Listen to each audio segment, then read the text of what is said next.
encarregado de tantas coisas e Ele é digno de honra e louvor. Glórias a Deus. A paz seja convosco. Amém. Glorificamos o Senhor nesta manhã, mais uma vez, pelo privilégio de estarmos na casa dEle, pelo privilégio de podermos aprender mais dEle. Aprove ao Senhor que nós estivéssemos nesta manhã, neste lugar, para ouvir os seus ensinamentos. Nós vamos começar hoje por oração, algo tão escasso em uma vida regida por micro-ondas, fast food e internet rápida. A gente não tem tempo, tem tempo para tantas coisas, mas não tem tempo para a oração. Tenho conversado bastante com pessoas em relação a relacionamento, e as pessoas, elas têm descoberto que, independente do cristianismo delas, elas não têm um relacionamento com Deus porque elas não oram. Certa pessoa que eu estava ministrando outro dia, a pessoa, muitos anos de igreja, não sabia orar, nunca tinha orado. E aí a pessoa realmente precisa que alguém a tome pelas mãos, e não é nenhum demérito, simplesmente não aprendeu, ninguém ensinou.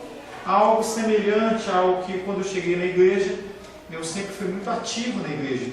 E aí as pessoas, elas naturalmente acham que você tem uns 5, 10, 15 anos de igreja. E eu não sabia, eu nunca tinha aceitado Jesus, simplesmente eu estava na igreja, eu fui aceitando o ministério. E as pessoas, elas simplesmente não perguntam se você sabe ou se você não sabe.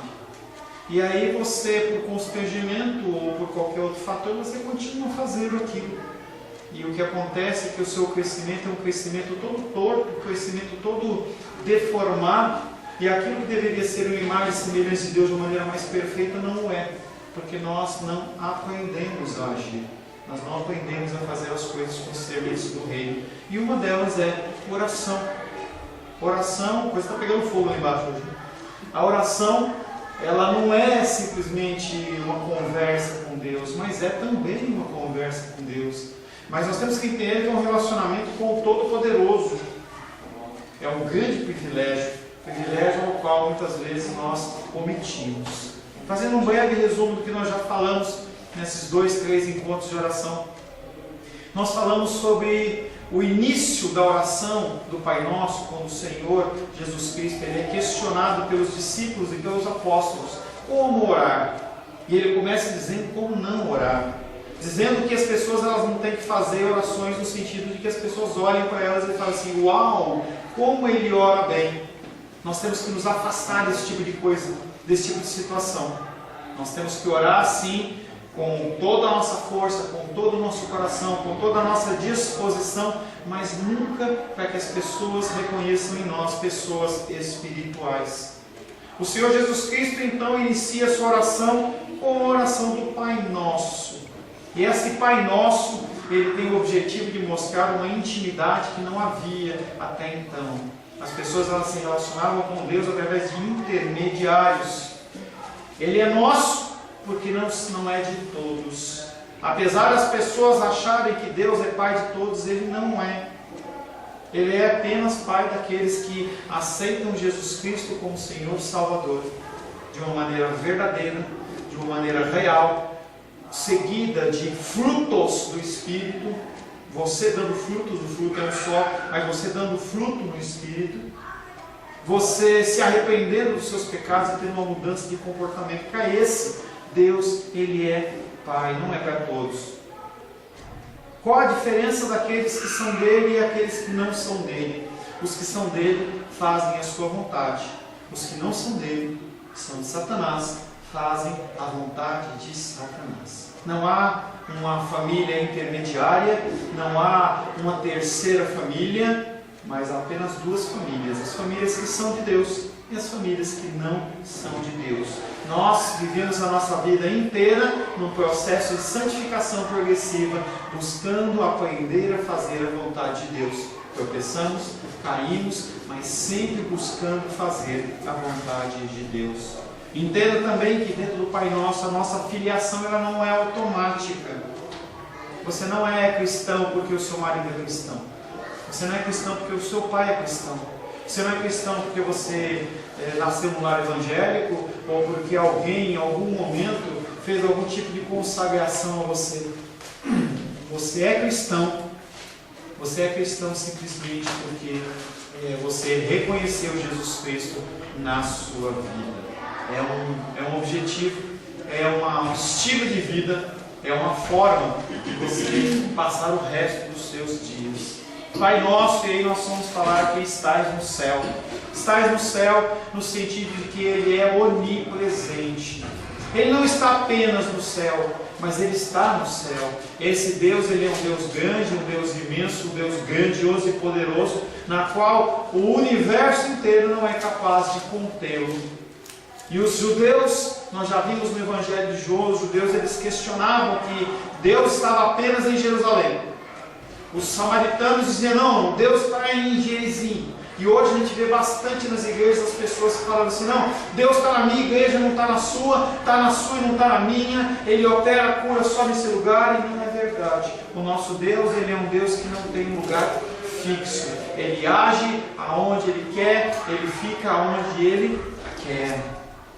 Pai nosso que estás no céu, santificado seja o teu nome. Ele é um Deus infinito e nós somos nós somos seres humanos finitos. Ele é santo, nós somos impuros. Ele habita nos céus e nós habitamos na terra. Devemos e podemos, através de Jesus Cristo, chegar a Ele, chegar a Deus, através de oração por intermédio não de homem, não de pastor, não de bispo, apóstolo, evangelista, padre, mestre, quem quer que seja, mas nós chegamos ao Senhor através de Jesus Cristo.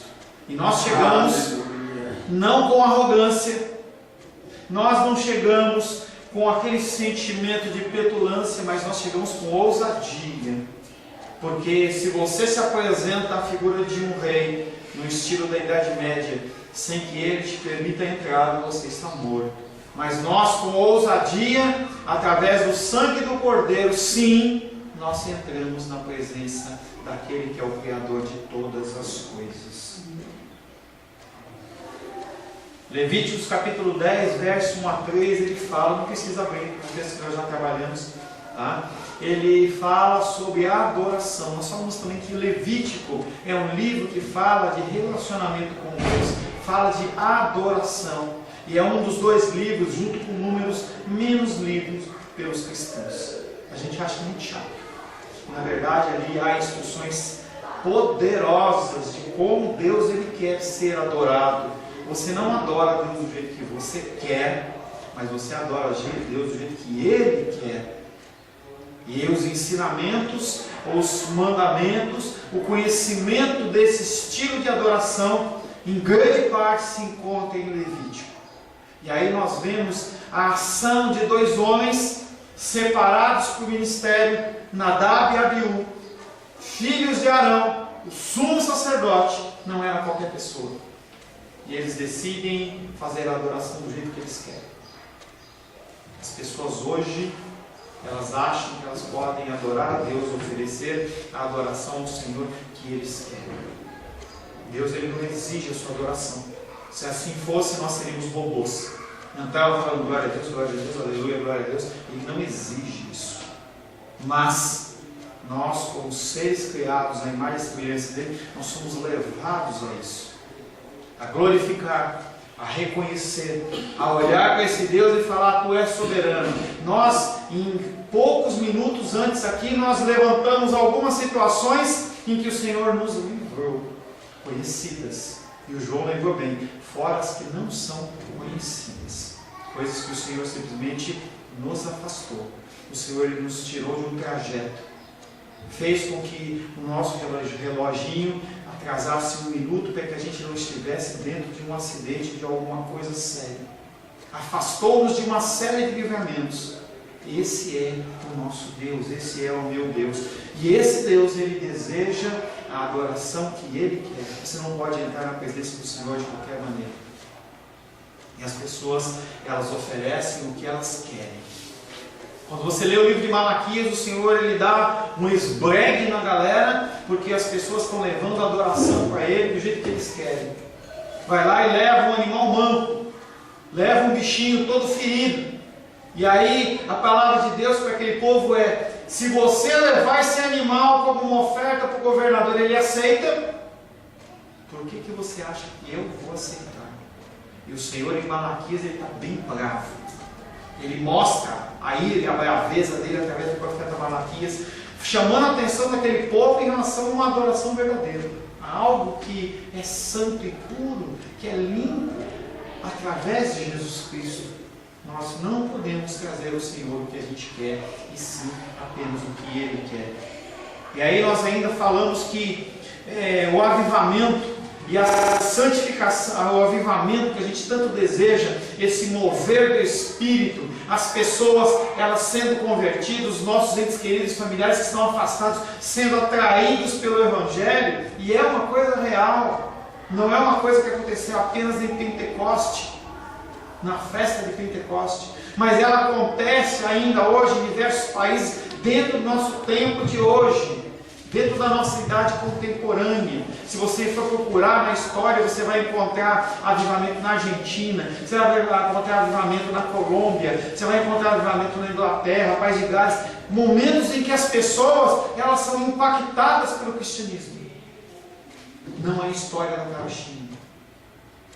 Se você for ver a história de avivamentos como do País de Gales e Inglaterra, que ele é muito mais relatado historicamente. Tem até um hino que a gente canta, acho que o irmão Cláudio já cantou, que os bares estão vazios. Inglaterra, a terra do futebol, estádios vazios. Você consegue imaginar isso? Lugares de entretenimento vazios, porque não tem ninguém para assistir. Televisões desligadas. As pessoas apenas na presença de Deus buscando a sua face. Isso não é algo que acontece porque uma igreja se movimentou, mas porque coraçõezinhos pequenos como o meu e o seu se predispõem à oração, busca da santificação. Deus, eu sou fraco. É o que nós temos trabalhado dentro do Sermão do Monte. Eu sou fraco, eu sou pecador e eu preciso da sua ajuda. E quando você começa a santificar a sua vida, isso aí vai expandindo, expandindo, expandindo. Aí o meu fogo espiritual, ele alcança do irmão Cláudio e conta o da dos reis. E aí a gente incendeia realmente. Incendeia porque o fogo ele vem no sentido de limpeza. O fogo, ao contrário do que os povos mais pentecostais pensam, o fogo não é uma bênção de Deus, o fogo é juízo, em que você se constrange daquele pecado e você se corrige. Isso é avivamento, é arrependimento, é mudança, é transformação. E por que Deus faz isso? Será que é para você ficar felizinho? As pessoas acham que é porque o Deus ele precisa que você fique felizinho. Não. Em Ezequiel, que nós lemos, Ezequiel 36, 22, ele faz por amor do seu nome.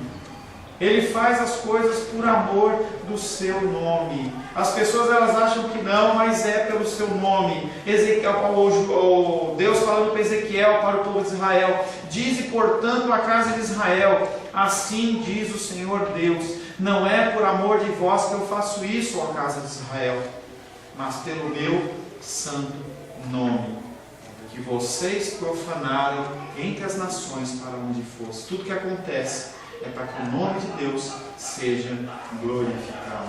Pai nosso, que estás no céu, santificado seja o teu nome. E aí nós vamos falar agora: venha a nós o teu reino.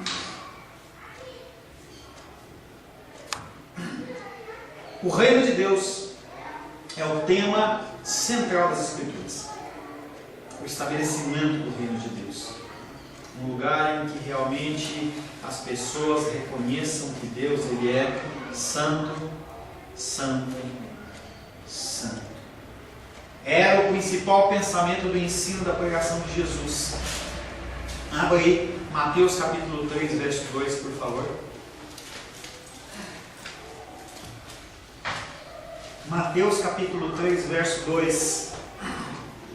João Batista fala de forma clara, de forma simples e de forma precisa. Alguém lê, por gentileza? Arrependei-vos, porque porque está próximo o reino dos céus. Arrependei-vos. Ouve a palavra, muda o comportamento. Ouve a palavra, transforma o coração.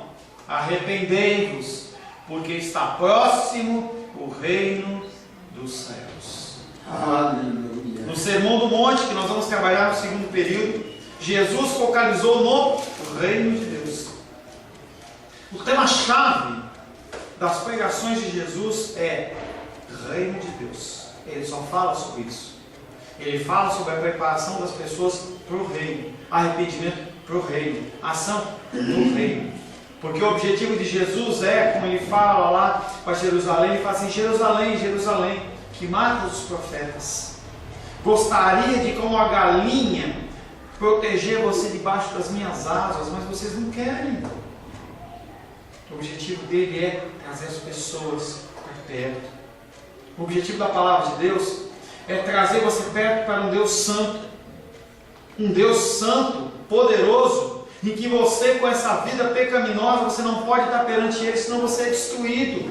Por isso que o Senhor Jesus Cristo fala: vem para o reino, muda o teu comportamento. Hoje, manhãzinha, 6 horas da manhã, recebi uma mensagem, estava ministrando, vou nem isso. E eu falava com a pessoa assim, a pessoa reclamando da vida, e eu falava para ela assim: Deus está chamando você. Deus está querendo mudar a sua vida. Agora você tem que priorizar o que você quer.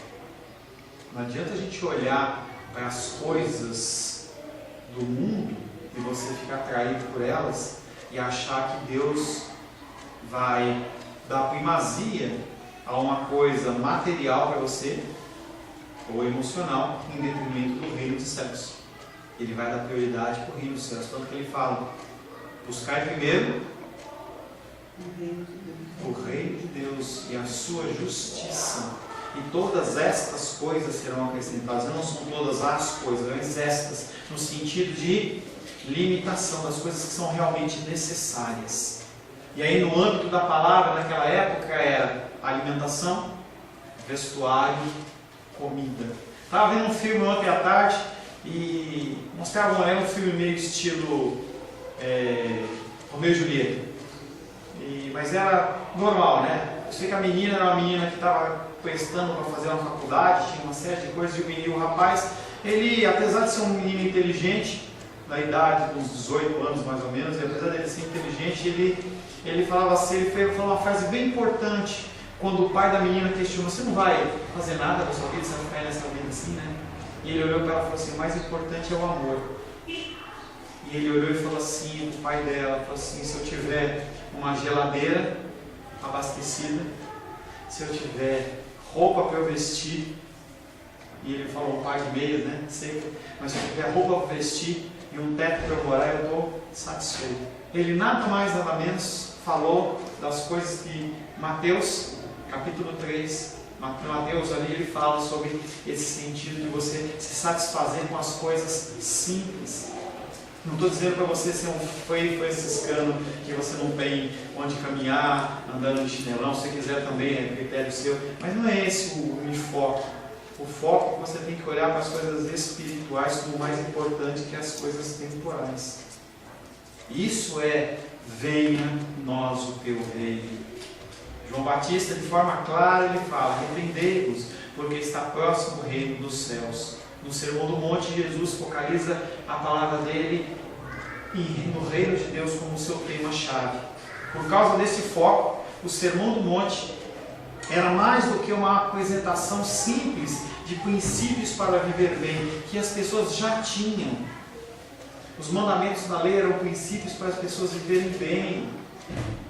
Tanto que alguns princípios dentro da palavra são até meio chocantes, em que o Senhor vai lá e fala assim: olha, se você estiver aqui dentro do arraial, dentro do agrupamento das pessoas, você não faz o seu cocô, pode falar cocô, né? Você não faz o seu cocô aqui, não. Você sai do arraial, porque se você fizer aqui vai contaminar o lugar, pode dar doença. Não come carne de porco, não é porque a carne de porco é maldita. Porque a carne de porco, quando ela não é bem preparada, ela tem os bichinhos lá. Qual que é a doença que dá? Hã? Não, porco não é solitário. É um bichinho que sobe pro cérebro. É o bichinho lá, entendeu? Então, não havia condição de você preparar o alimento de uma maneira certa. Então, o Senhor ele dava princípios para viver bem. Se você segue os princípios da palavra de Deus orientados pelo Espírito Santo, você age de uma maneira, você vive bem. Porque o Senhor estabeleceu, é que nem um grande manual de instruções, você faz algo segundo a orientação do fabricante, a probabilidade daquele bem material ter uma vida útil mais longa, melhor, ele funciona melhor. Mas o que Jesus Cristo está falando no Sermão do Monte é muito mais do que simplesmente dar pré-requisitos e formas. Ele está mostrando como que as pessoas têm que se portar, como que eles têm que se analisar. Jesus estava falando sobre traços de caráter das pessoas que vivem um estilo de vida redimido do reino de Deus. Não é coisas exteriores, é interior a mudança, que aí gera mudanças exteriores. Os judeus eles olhavam apenas pelo exterior. Temos tratado domingo à noite, o homem é curado. Os fariseus olham para ele e falam assim: quem te mandou no dia do sábado pegar a tua cama e levantar e andar? Você não pode fazer isso, é contra a lei. Aqueles homens eles estavam fixos apenas nos mandamentos exteriores, e a gente tem que procurar as alterações interiores. Conversava com um adolescente há um tempo atrás, e ele falava para mim assim: o meu batismo foi um batismo exterior. Hoje eu entendo. As pessoas elas se batizam porque um grupo de pessoas a pressiona, os amiguinhos, os pais, mas as pessoas não conhecem o que é batismo. Bato na tecla com o Gabriel toda vez que ele está aqui e fala assim: você é diferente.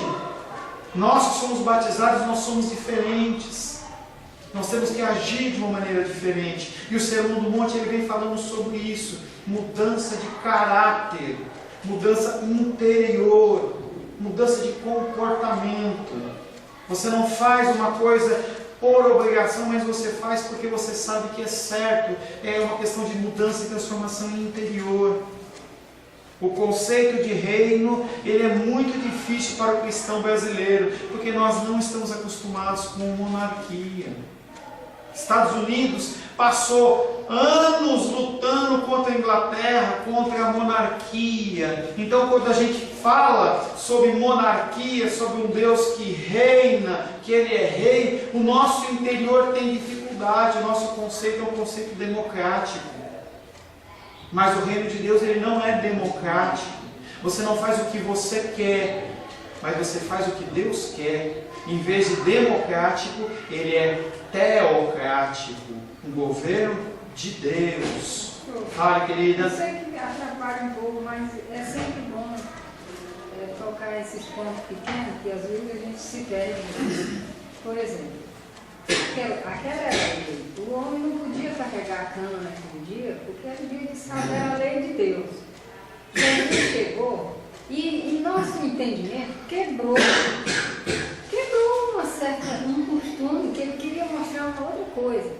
E não deixa de ser uma quebra. E aí, isso para algumas pessoas, como para mim, que me batem com essas coisas, né? Eu sei que ele não veio para abolir nada, ele veio cumprir. Mas aí é a hora boa do Senhor fazer um pequeno enfoque para mostrar esse ponto, essa diferença. Não, eu faço especificamente, exclusivamente para você, que a gente já tratou esse domingo à noite, mas eu faço o vírgula. Quando se fala, quando havia o mandamento de não se trabalhar no sábado, não se fazer, o mandamento ele não focava em você não fazer coisas fora do normal, e sim você sair das suas atividades normais. Então, do tipo, você é uma costureira, então você costura segunda, terça, quarta, quinta, sexta e sábado. Quando chega no domingo, o que você não pode fazer é costurar. Não é que você não pode fazer atividades, porque senão quem era o primeiro a estar errando? Os sacerdotes. Porque os sacerdotes, eles eram aquelas pessoas que trabalhavam. Eu, por exemplo, estou trabalhando para o Senhor no dia de descanso. O entendimento dos fariseus era o entendimento que a pessoa não podia fazer nada, não era o que a Bíblia dizia. Não é o que o texto diz. O que o texto fala é: você trabalha os seus dias e no dia de descanso do Senhor você não faz as suas atividades regulares. E você separa esse tempo para adorar a Deus. Os fariseus, eles não tinham a preocupação de o que tinha acontecido com aquele homem, por que ele estava fazendo aquilo. Mas a preocupação deles era estabelecer um regulamento reto, que não é o que a palavra de Deus diz. Então, por exemplo, você, pela palavra de Deus, você é comissionado, ordenado por Deus, e você ir para a casa dele, orar, adorar e glorificar o nome dele. Também é um dia de descanso, também é um dia de você estar com seus familiares. Tudo isso é adoração ao Senhor. Alguém liga para você no dia do Senhor e fala assim: olha, aconteceu uma emergência e eu preciso de você aqui. É uma coisa desesperadora. Imagine qualquer coisa que você queira. Você vai para a casa de Deus adorar ou você vai ajudar o irmão? Esse foi o ponto dos fariseus. Para eles, independente da situação, você vai. Não é isso que a palavra está falando. Quando você tem a possibilidade de agir com misericórdia na vida do outro, você adora o Senhor através da misericórdia e do amor. E aí o Senhor Jesus olha para ele e fala assim: vocês estão falando que não é para fazer no sábado? Se cair o seu jumento lá no buraco, você não vai tirar ele do buraco? Por que você tem misericórdia do jumento e não tem desse homem que foi curado, esse homem que teve essa dificuldade? Entenda que para eles a lei era algo exterior e não era interior. E esse é o problema. O problema é você ser um religioso, um fariseu, que você não olha as situações que estão à sua volta e as pessoas com esse aspecto. Eu tenho um compromisso com vocês de estar aqui domingo, 9h30 da manhã. Agora eu digo para você: se algum de vocês ligar para mim, olha, estou no desespero, alguém está no hospital, eu não vou vir. Eu vou exercer misericórdia na vida do outro, vou tentar entrar em contato com alguém, porque primeiro a misericórdia, que é uma demonstração do amor. O apóstolo Paulo fala: se você fizer tudo, cumprir a palavra de Deus na sua íntegra, não é possível, mas você cumprir na sua íntegra, se você der todo o seu dinheiro, vender a sua casa, ficar sem nada, sem roupa, só a sua roupa do corpo, se você jogar o seu corpo para ser queimado, para alguém ser salvo, e você não tiver amor, não vale nada. Que amor é esse? Esse amor é o amor de Deus, é um amor sacrificial, é um amor em que você coloca as pessoas na frente de coisas e na frente de regulamentos. E os fariseus não tinham isso. Amém? É porque aí o Senhor tratou de fariseu, mas quando eu vejo... O fariseu pode ser qualquer ser humano. Pois é, quando eu vejo o assunto, eu penso que ali estava inserido não só os fariseus, mas o povo de Deus. Não, sim, mas quando eu falo fariseu, eu estou dando um exemplo da casta religiosa, que ele vai dar o exemplo dos outros. Estou falando de fariseu, estou falando de escriba, estou falando dos povos que não tinham conhecimento no sentido sacerdotal, mas eles tinham conhecimento da palavra de Deus. Todos estão incluídos neste meio. Mas quem reclamou? Os fariseus. Porque eles queriam o quê? Não que a lei fosse cumprida, olha a motivação. Eles queriam continuar mantendo o controle sobre as pessoas. O objetivo deles não era que as pessoas olhassem para uma situação como essa e falassem assim: não, eu estou tentando ser zeloso com a lei de Deus. Eles queriam que as pessoas fossem obedientes a ele. Você tem que me obedecer. Se você não fizer o que eu quero, eu perco o controle. Um outro vai ouvir, o outro vai fazer, e eles vão começar a me questionar. E esse fariseu, por acaso, não era um tipo do povo de Deus? Não, era um líder religioso. Ele não colocava a prática da palavra de Deus segundo a vontade de Deus, e sim segundo a ordem humana.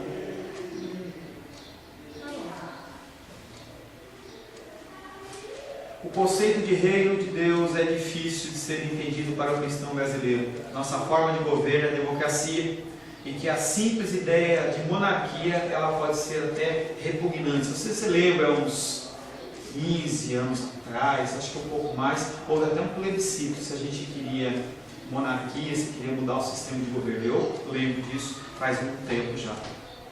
Como podemos então facilmente entender a mente das pessoas do Novo Testamento que oravam para que o filho de Davi restaurasse a monarquia e o trono de Israel? Como fica a nossa mente democrata perante um Deus que Ele é rei e Ele é soberano? O rei chegou. Cristo se assentou e está exaltado à destra de Pai e reina como rei. Isso é uma realidade a partir da sua morte, a partir da sua crucificação, morte e ressurreição. Hoje Ele está à destra do Pai, reinando não apenas sobre o povo de Deus, mas sobre tudo. O Senhor é Deus, Ele deu a Ele essa primazia de que Ele é o Rei de todas as coisas, e Ele será o juiz de todas as pessoas e todas as situações em que as pessoas elas não vão poder se eximir. Eu não conheço, eu não sei, mas elas vão ser julgadas. Essa realidade, porém, ela não é acreditada e ela não é reconhecida pelo mundo. Quando a gente vê como o mundo, no seu planeta Terra, vive, na sua grande maioria, as pessoas elas não querem Deus. As pessoas não querem Cristo. Elas não querem alguém governando a vida delas, porque a filosofia que é ensinada é uma filosofia de independência. Eu me basto, eu não preciso de ninguém.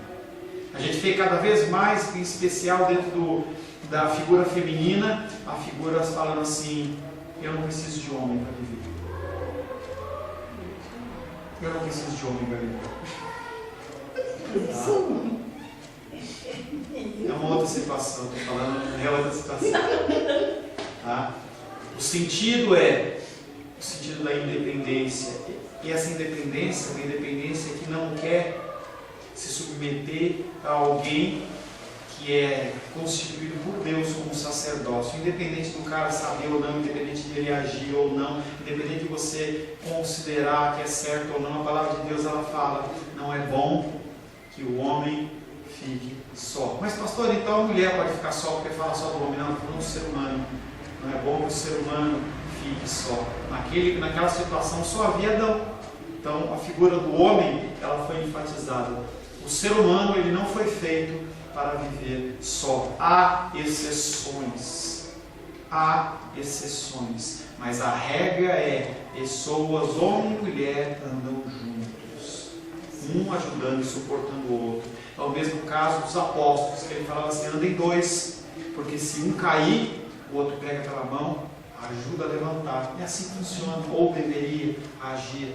Assim que deveria agir o casal. Agora nós temos uma inversão de valores tão grande, tão tremenda, que as coisas elas são e ficam muito mais confusas.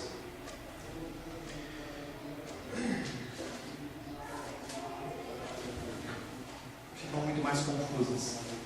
Embora o reino seja um fato estabelecido, ele é um reino invisível para o mundo em que vivemos. As pessoas elas não conseguem enxergar esse reino de Deus. João capítulo 18, verso 36, abra por gentileza. João 18, verso 36.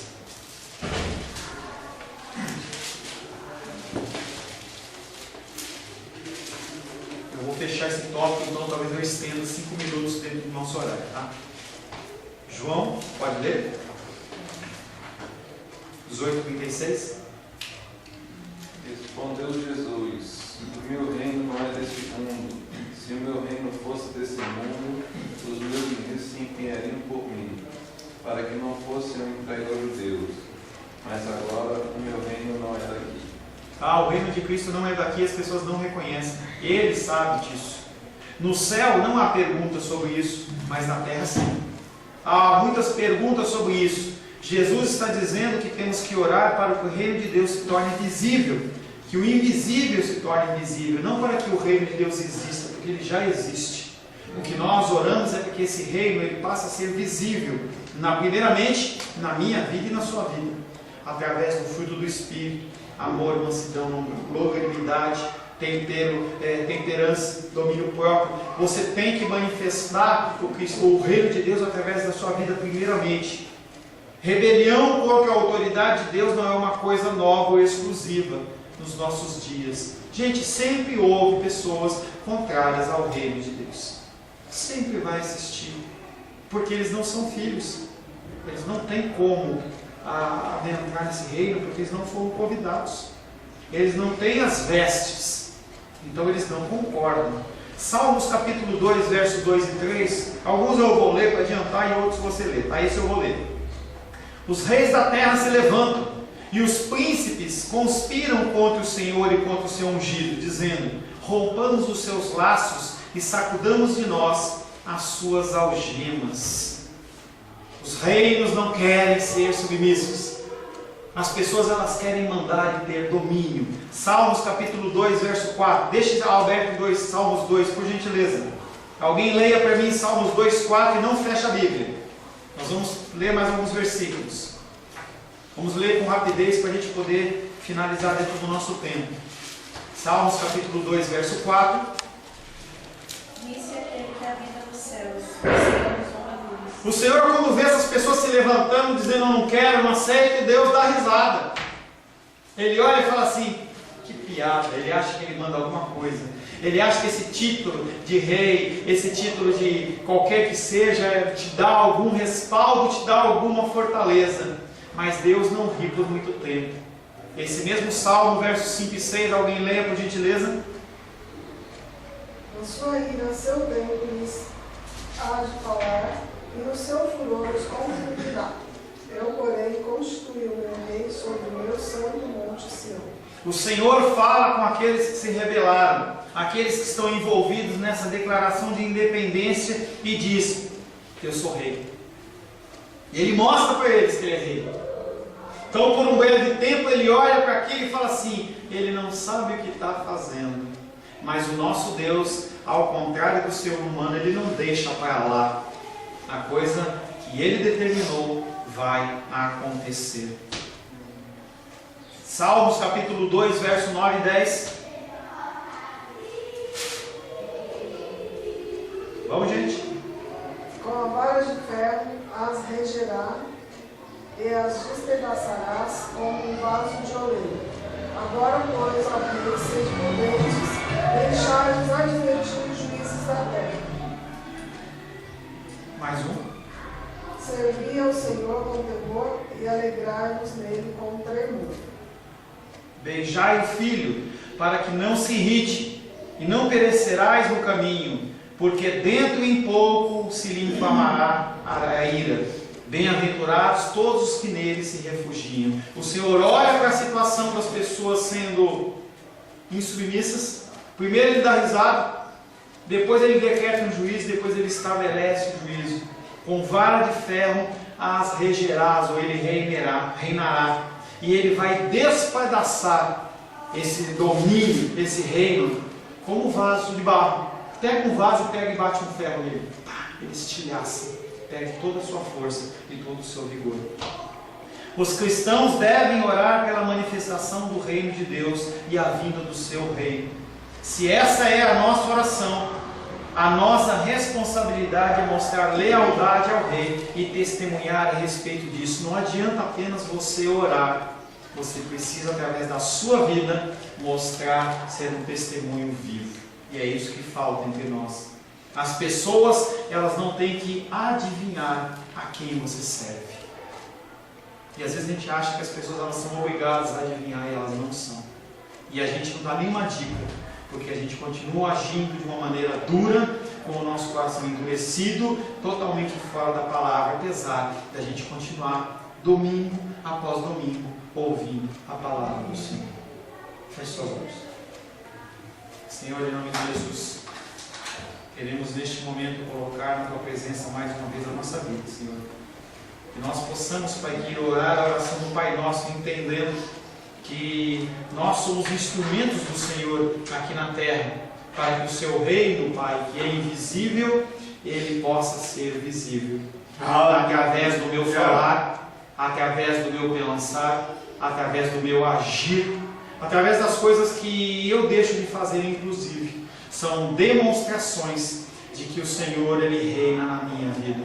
A partir desta realidade, sim, as pessoas vão começar a identificar em mim alguém que é filho, alguém que é filha, alguém que é servo, alguém que é serva. E possam assim, através do nosso testemunho, através da nossa vida, através do nosso exemplo, seguir os teus caminhos. Em nome de Jesus. Amém. Pequeno intervalo. A paz seja convosco. Meu nome é Paulo César. Eu sou pastor da Igreja Cristã Semente de Vida, aqui em Brasília, Distrito Federal. Me alegro que a palavra tenha te alcançado. A palavra faz isso. Ela alcança as pessoas aonde quer que elas estejam. E você foi agraciado com esta palavra.